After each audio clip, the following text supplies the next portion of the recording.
আজকের আমি সয়াবিনের কোপ্তা বানাবো। তার সাথে 2-3 টুকরো চিকেন রেখে দিয়েছি, এটাও দিয়ে দিলাম। আর এটা গরম জলে ধুয়ে ভিজিয়ে রেখেছিলাম 10 মিনিট, জল চিপে নিয়ে নিলাম। এবার এই মিক্সি জারে দিয়ে একটু পিষে নেব।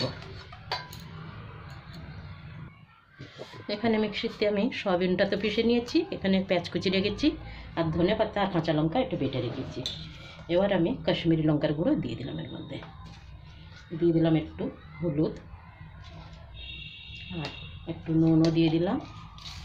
এখানে আবার একটু গরম মশলা পাউডার দিচ্ছি। এখানে আদা রসুন বেটে রেখেছি, এটা দিয়ে দিলাম। এবার সব কটাকে একসাথে ভালো করে মিক্স করব, সাথে 1 চামচ বেসনও দেবো। এবার 1 চামচ বেসন দিয়ে দিলাম, আর 1.5 চামচই দিলাম, আর দেবো না। এটা হাত দিয়ে ভালো করে মিক্স করে নেবো। আর আমি সব একসাথে, এটা যে পুরো চিকেনের মতন হবে খেতে, কেন 2 টুকরো চিকেনও দিয়েছে না, এই জন্য। এবার আমি এরকম বল বল করে বানিয়ে নিচ্ছি, নিয়ে তেলে ভেজে নেব।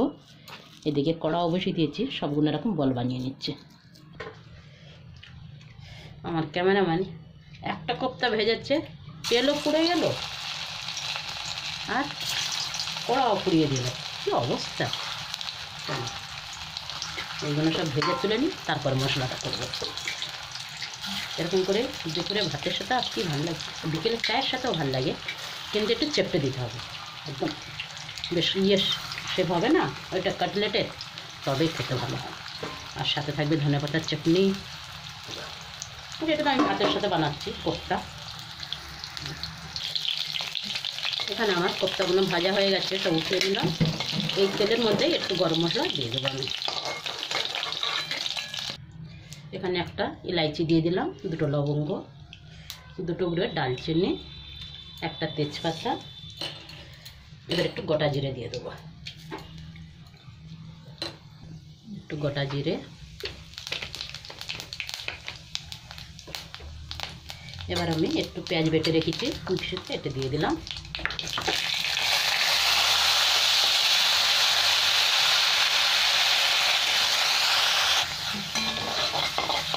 এখানে আমি আদা রসুনটা এবার দিয়ে দিলাম, অল্প একটু আদা রসুন বাটা।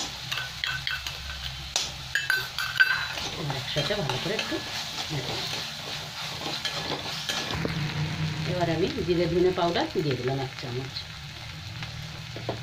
এটা কাশ্মীরি লঙ্কার গুঁড়ো দিয়ে দিলাম 1.5 চামচ। এখানে একটু হলুদ দিয়ে দিলাম, এখানে অল্প একটু নুন দিয়ে দিলাম। এখন আমি টমেটো পিউরিটা দিচ্ছি না, একটু ভালো করে মশলাটা ভেজে নেবো, তারপরে দিচ্ছি। এখানে মশলাটা আমার ভালো ভাজা হয়ে গেছে। এবার 1 হাতা টমেটো পিউরি দিয়ে দিলাম। এটা আমি বানিয়ে রেখে দিই, যখন আমার টমেটো সস্তা যায় তখন বেশি 1.5 কিলো 2 কিলো করে কিনে নিয়ে আসো আর বানিয়ে বানিয়ে রেখে দেবো।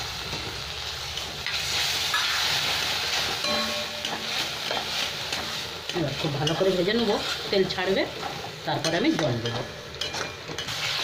এবার আমি গরম জল দিয়ে দিচ্ছি, আর দেবো জল।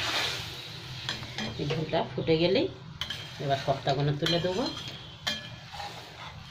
খুব সুন্দর হয়েছে, তেলও ছেড়ে দিয়েছে। ঝোল ফুটে গেছে, কোপ্তাগুলো সব তুলে দিলাম।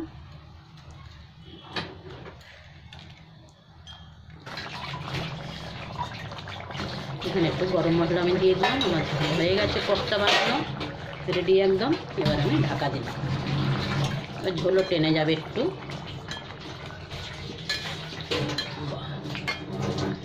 একটু ভাতের সাথেও ভালো লাগে, রুটির সাথেও ভালো লাগে খেতে।